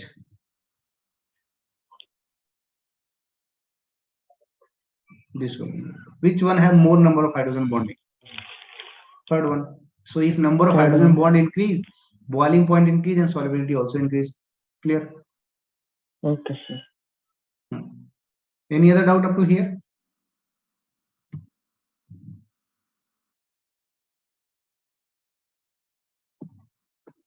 Anjali, what is the word doubt in thermal stability? बताओ क्या doubt था तुम्हारा? सर पता नहीं, मुझसे इसके क्वेश्चन नहीं हो पा रहे। चलो एक सेकंड बताती हूँ कौन सा क्वेश्चन है। सर जैसे ये है Li3n, Na3n और K3n, जैसे ऐसे आ जाते हैं, ये वाले नहीं हो रहे। Li3n, Na3n, K3n, ये क्वेश्चन है ना। हाँ सर। एक बात बताओ, ये कोवेलेंट का है या फिर आयनिक कंपाउंड वाले सेक्शन का है? लिथियम प्लस, देखो दो कंडीशन है, जैसे अगर पी ब्लॉक वाले एलिमेंट होते हैं, अगर सिर्फ पी ब्लॉक वाला एलिमेंट है तो आप बोलोगे कि ये सारे के सारे कोवेलेंट है। लेकिन एक एस ब्लॉक वाला आ गया, एक पी ब्लॉक वाला आ गया, तो आप बोलोगे ये आयनिक है। क्लियर है ना? हाँ सर। तो देखो अभी आप खुद ही कर लोगे, मैं थोड़ा लॉजिक समझो कि अगर आपका प्योर कोवेलेंट मॉलिक्यूल है, तो फजान्स रूल में एक और पॉइंट हमने पढ़ा था कि कोवेलेंट मॉलिक्यूल और इधर आपका आयनिक मॉलिक्यूल है। तो एक हमने पॉइंट पढ़ा था यहाँ पे थर्मल स्टेबिलिटी और मेल्टिंग पॉइंट का, अगर आपको याद हो तो थोड़ा सा मैं एक बार फिर से रिकॉल करा देता हूँ। थर्मल स्टेबिलिटी और एक है मेल्टिंग पॉइंट। तो मेल्टिंग पॉइंट का मतलब क्या होता है कि सिर्फ इंटरेक्शन ब्रेक करना है ना। जैसे मान लो ये आयनिक कंपाउंड ले लिया, ठीक है, आयनिक कंपाउंड में मान लो Na प्लस और NaCl है, तो आपस में ये वाला इंटरेक्शन ब्रेक करना है ना। तो अरे उल्टा लिखा, वो तो मेल्टिंग पॉइंट में होगा ना। मेल्टिंग पॉइंट में कौन सा इंटरेक्शन ब्रेक करना होता है? ये वाला मॉलिक्यूल के बीच का इंटरेक्शन ब्रेक करना होता है ना। और थर्मल स्टेबिलिटी में क्या करना होता है? थर्मल स्टेबिलिटी में क्या करना होता है? जैसे थर्मल स्टेबिलिटी अगर आयनिक है तो ये वाला बॉन्ड ब्रेक करना होता है। जैसे HCl यहाँ पे लिया तो ये वाला बॉन्ड ब्रेक करना होगा, है ना। थर्मल स्टेबिलिटी, यानी कि थर्मल स्टेबिलिटी कौन। अब मेल्टिंग पॉइंट में यहाँ पे कौन सा इंटरेक्शन ब्रेक करना पड़ेगा? NaCl का ये वाला इंटरेक्शन, है ना। अरे कुछ तो बोलो। हाँ सर। एग्जाम्पल। तो एक बात बताओ, जो मेल्टिंग पॉइंट होगा वो किसका ज्यादा होगा? कोवेलेंट का ज्यादा होगा या आयनिक का? सर कोवेलेंट का। हमारे में दांत हो जाएगा तुम्हारे, ध्यान से देखो फिर से। आयनिक का। हाँ, कोवेलेंट नहीं होगा तो आयनिक ही होगा। जैसे मान लो इधर लिखा आयनिक, इधर लिखा कोवेलेंट। देखो आयनिक में मान लो हमने एग्जांपल लिया कि ये NaCl ऐसे करके, NaCl ये दूसरा मॉलिक्यूल है NaCl, तो इनके बीच ये डेल्टा नेगेटिव, ये डेल्टा प्लस, तो ये आयन आयन इंटरेक्शन है। अब HCl क्या आ गया? डाइपोल डाइपोल इंटरेक्शन आ गया, है ना, डेल्टा माइनस डेल्टा प्लस। तो ये आयन आयन इंटरेक्शन है ना। और ये कैसा इंटरेक्शन है? Dipole dipole dipole. अब एक बात बताओ, तो दो मॉलिक्यूल के बीच में इंटरेक्शन लग रहा है ना, तो अगर मुझे ब्रेक करना होगा मेल्टिंग पॉइंट, अगर मान लो मुझे मेल्टिंग पॉइंट देखना होगा, तो मेल्टिंग पॉइंट में मॉलिक्यूल का इंटरेक्शन ब्रेक करना होता है ना। बोलो। हाँ सर। तो किसका इंटरेक्शन ज्यादा अच्छा है, आयन आयन का या डाइपोल डाइपोल का? आयन आयन का। आयन आयन का। तो मेल्टिंग पॉइंट आयोनिक का ज्यादा होगा और कोवेलेंट का मेल्टिंग पॉइंट कम होगा, बट इससे क्वेश्चंस आपके बहुत कम आते हैं। अब बात आते हैं थर्मल स्टेबिलिटी। ठीक है, थर्मल स्टेबिलिटी में क्या करना होता है? पूरा मॉलिक्यूल के इसके बॉन्ड को ब्रेक करना होता है। यहां पे क्या ब्रेक करना है? इंटरेक्शन ब्रेक करना होता है। क्लियर? और थर्मल स्टेबिलिटी में बॉन्ड को ब्रेक करना होता है ना। तो बॉन्ड हाँ को सर। ब्रेक करना होगा, तो अगर इलेक्ट्रॉन डेंसिटी ज्यादा होगी बॉन्ड में, इलेक्ट्रॉन डेंसिटी मैक्स होगी बॉन्ड में, मैक्स इन बॉन्ड, तो ज्यादा थर्मल हो तो वो मोर थर्मली स्टेबल होगा ना। ये सर नो। तो अब बताओ, आयनिक के बीच में ज्यादा इलेक्ट्रॉन डेंसिटी होगी, कोवेलेंट के बीच में ज्यादा इलेक्ट्रॉन डेंसिटी? क्योंकि जितना इलेक्ट्रॉन डेंसिटी शेयर्ड होगी उतना कोवेलेंट कैरेक्टर ज्यादा होता है ना। हाँ सर तो covalent. Thermal stability covalent compound की ज्यादा होती है और आयनिक कंपाउंड की क्या होती है? कम होती है। कम होती है। ये तो हमारा बेसिक फंडा हो गया। क्लियर? अब देखो, हमें कंपेयर करना है, तो हमें ऐसे आयनिक और कोवेलेंट का कंपेयर करने के लिए क्वेश्चंस नहीं आएगा कि आयनिक का कंपेयर करो कोवेलेंट का कंपेयर करो। क्लियर? हमें जो क्वेश्चन आएगा या तो सिर्फ कोवेलेंट मॉलिक्यूल दिए होंगे या तो सिर्फ आयनिक मॉलिक्यूल दिए होंगे। तो अगर कोवेलेंट की थर्मल स्टेबिलिटी देखनी होगी तो is directly proportional to bond dissociation energy, बस इतना देख लेना। ठीक है, मतलब कोई भी कोवेलेंट मॉलिक्यूल है, जैसे HF, HCl, HBr और HI, bond down the group bond length बढ़ेगी, बॉन्ड एनर्जी कम होगी, बॉन्ड एनर्जी कम होगी तो थर्मल स्टेबिलिटी भी कम हो जाएगी। क्लियर? हाँ है ना। बोलो अंजलि। सर आपने बोला कि thermal stability directly proportional bond dissociation energy, जो बॉन्ड इजीली टूटेगी तो HI वाली जल्दी नहीं टूट जाएगी हमारी? Down the group bond length बढ़ेगी ना, HI वाला जल्दी बढ़ेगा। हाँ सर। तो बॉन्ड डिसोसिएशन एनर्जी जिसकी ज्यादा होगी उसी को तो थर्मल स्टेबिलिटी ज्यादा होगी ना। हाँ हाँ हाँ सर हाँ सर हाँ सर ओके ओके। ठीक है, हाँ सर। तुम्हें तो मानने की जरूरत नहीं पड़ेगी, घर वाले ही मार डालेंगे। सर। बोल है। हाँ सर। हाँ, अब देखो हमें आयनिक मॉलिक्यूल में दो कंडीशन आती है, एक तो मोनो एटॉमिक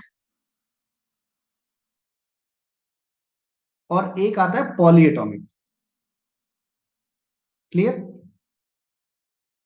अब मोनोएटॉमिक में जो थर्मल स्टेबिलिटी वो directly proportional to lattice energy होती है, और lattice energy directly proportional to charge और चार्ज और inversely proportional to radius.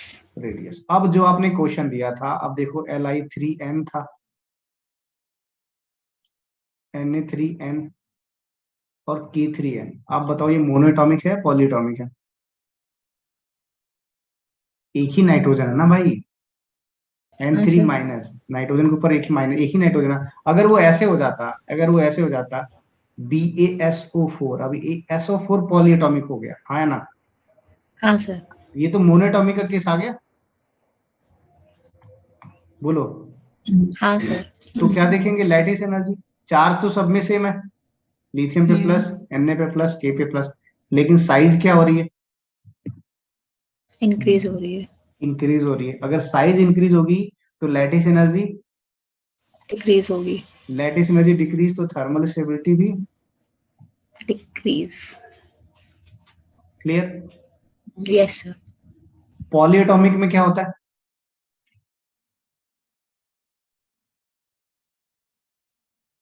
Polyatomic के केस में thermal stability is inversely proportional to polarising power. जिसकी पोलराइजिंग पावर ज्यादा होगी उसकी थर्मल स्टेबिलिटी कम होगी। क्यों?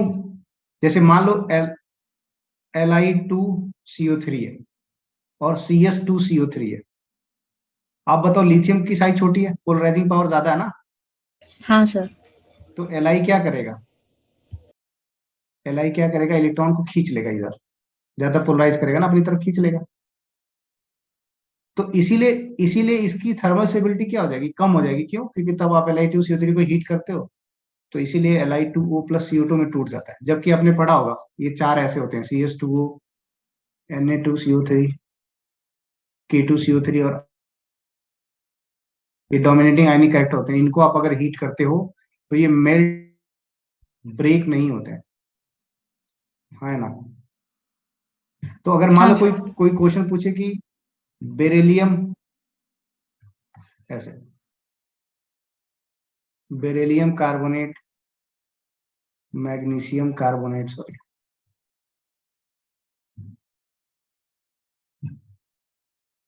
कैल्शियम कार्बोनेट और K2CO3, इनमें थर्मल स्टेबिलिटी का ऑर्डर लगाओ, तो आप बताओ किसकी पोलराइजिंग पावर ज्यादा है, बेरिलियम, मैग्नीशियम, कैल्शियम और पोटेशियम में? तो आपको पता है कि जो चार होते हैं, कौन से, सोडियम, पोटेशियम, रुबिडियम, सीजियम, ये तो इतने कम पोलराइजिंग पावर इनकी होती है कि बेचारे मेल्ट होते हैं, ब्रेक होते ही नहीं, स्ट्रांग होते हैं। तो इनकी पोलराइजिंग पावर तीनों की ज्यादा है, तो इनकी थर्मल स्टेबिलिटी कम हो जाएगी। सबसे अधिक थर्मली स्टेबल कौन हो जाएगा? ठीक है, सर एक बार दोबारा बताना। यहाँ पे +2 है ना, बोलो, और इसकी तो +1 है। तो थर्मल स्टेबिलिटी क्या होती है, inversely proportional to polarising power. हाँ सर। तो चार्ज अगर बढ़ेगा तो पोलराइजिंग पावर बढ़ती है ना। Yes sir. तो K+ का चार्ज कम है, इन देखो बेरिलियम, मैग्नीशियम, कैल्शियम की पोलराइजिंग पावर क्या होगी, ज्यादा होगी। पोलराइजिंग पावर अगर ज्यादा हुई तो क्या होगा, थर्मल स्टेबिलिटी इनकी कम होगी ना, तो K2CO3 की सबसे अधिक हो जाएगी, हाँ है ना? हाँ सर। अब इन इन तीनों में चार्ज सेम है, तो इनमें किसकी पोलराइजिंग पावर कम होगी?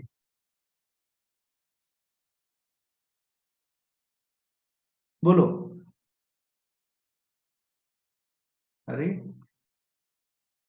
केटायन की साइज अगर बड़ी होती है तो पोलराइजिंग पावर क्या होती है, कम होती है। कम होती है। कम होती है। तो किसकी पोलराइजिंग पावर कम है? सीए की। सीख। पोलराइजिंग पावर कम है तो उसकी थर्मल स्टेबिलिटी ज्यादा होगी, तो यहाँ पे फिर आ जाएगा CaCO3। MgCO3 PeCO3। BeCO3 की सबसे कम है, क्यों? क्योंकि चार्ज भी ज्यादा है और साइज भी छोटी है, साइज भी कम तो है। उसकी पोलराइजिंग पावर बहुत ज्यादा है। पोलराइजिंग पावर बहुत ज्यादा है तो थर्मल स्टेबिलिटी उसकी कम हो जाएगी। क्लियर? हाँ सर। हाँ, any doubt up to here, up to thermal stability, polarising power, heating effect तक? हीटिंग इफेक्ट तो हो जाएगा, आप हीटिंग इफेक्ट देख लेना आराम से। उसके बाद आता है हाइड्रोलाइसिस।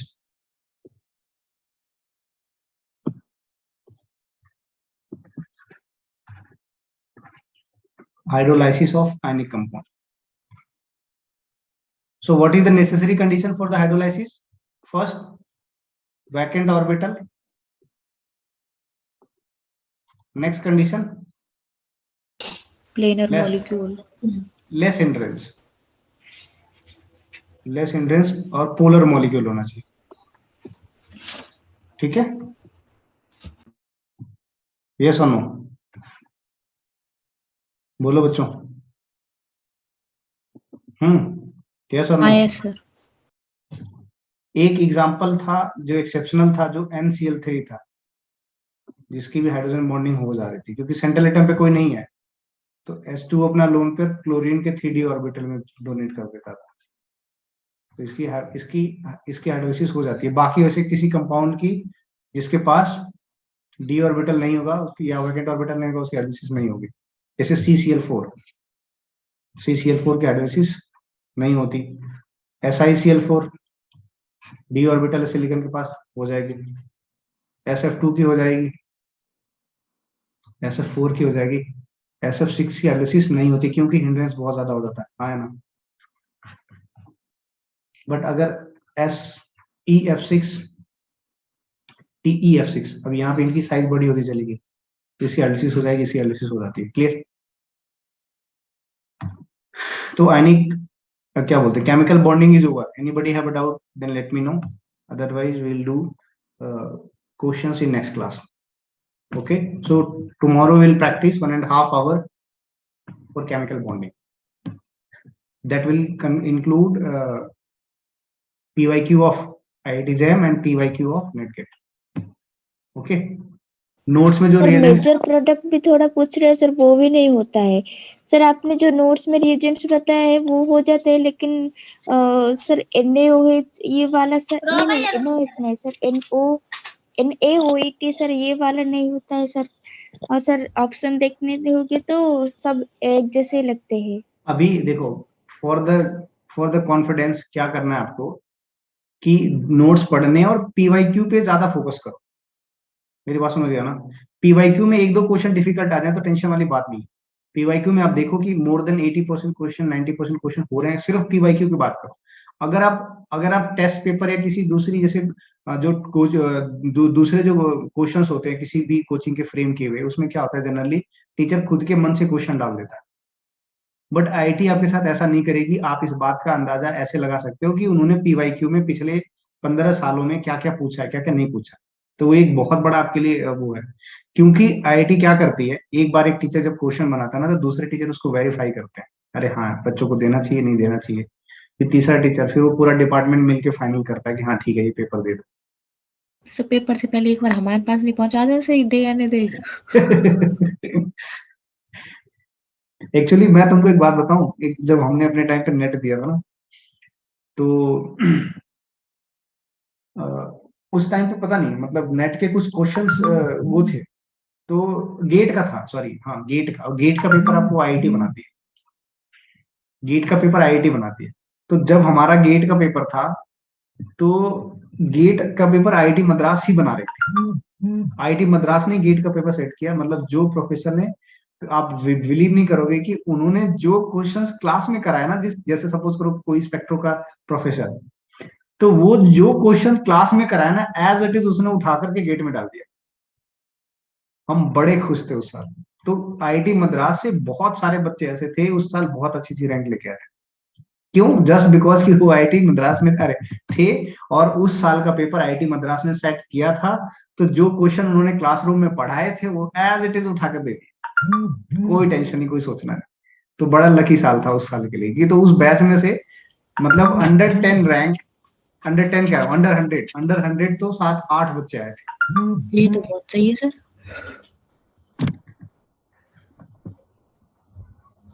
सोचो, तो ऐसा होता है. तो आपको बहुत ज्यादा लोड नहीं लेना है, ऐसा किसी क्वेश्चन पे बहुत ज्यादा ऐसा स्ट्रेस और टेंशन मान के नहीं चलना है, अरे बाबा अब तो एक क्वेश्चन नहीं हुआ तो तूफान आ गया, क्योंकि वो आउट ऑफ मतलब हो सकता है क्वेश्चन जो उन्होंने सिलेबस में मेंशन किया है. जितना आपके जैम के सिलेबस में है उतना हम ऑलरेडी क्या है वो चीज कर रहे हैं. ठीक है, तो उसमें कोई विशेष टेंशन नहीं सर लेना. रिएजन वाला क्वेश्चन भी करा देगा थोड़ा. हाँ हाँ, वो कराएंगे, टेंशन मत ले. PYQ सारे सॉल्व करेंगे. चैप्टर वाइज रिवीजन करेंगे और पीवाई को यहाँ पे सॉल्व करेंगे ताकि आपको कॉन्फिडेंट हो, इसीलिए तो चैप्टर पढ़ रहा है ना हम।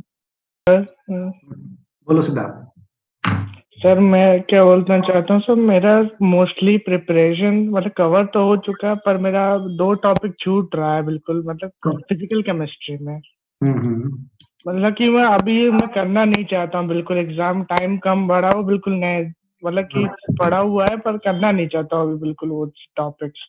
ठीक है, मतलब थर्मोकेमिस्ट्री और फेज इक्विलिब्रियम, बाकी सब तो मैं कवर कर लूंगा, उस पर दिक्कत नहीं हो रही है। कोई टेंशन मत ले। अगर मान लो सपोज करो 20 टॉपिक्स हैं आपके जैम में और आपने मोर देन 80% टॉपिक कवर करके जा रहे हो, तो 1-2 चैप्टर छोड़ के जाओगे, कोई टेंशन वाली बात नहीं। नहीं मुझे सर इक्विलिब्रियम में थोड़ा लग रहा है, और इक्विलिब्रियम में और तो देखो आप अपने हिसाब से स्किप कर सकते हो, मैंने अपने टाइम पे ऐसा ही किया था। मुझे पता था कि मैं एक एवरेज टाइप का स्टूडेंट हूँ, एवरेज से भी नीचे हूँ, तो मैं अगर 100% सिलेबस कवर करूंगा उससे बढ़िया है कि मैं जितना पढ़ रहा हूँ उसी को 100% कर लूं। यस सर यही। तो वो आपकी स्ट्रेटेजी होगी, ठीक है, उसमें कोई टेंशन नहीं। Okay sir. Any other doubt? Topic wise जितने टॉपिक हमने कवर कर रखे हैं, हर टॉपिक वाइज आपको जो भी डाउट होंगे, चैप्टर वाइज आपकी कोई क्वेरी होगी, कोई कुछ होगा, सब हम कवर करते चले जाएंगे। केमिकल बॉन्डिंग से रिलेटेड कोई भी क्वेरी हो आप कल जरूर लेके आओ, आज तो हमने पढ़ लिया। आप घर जाकर के नोट्स को कम से कम 1 या 2 बार पूरे नोट्स पढ़ जाना, जितने भी आपके नोट्स हैं, ठीक है।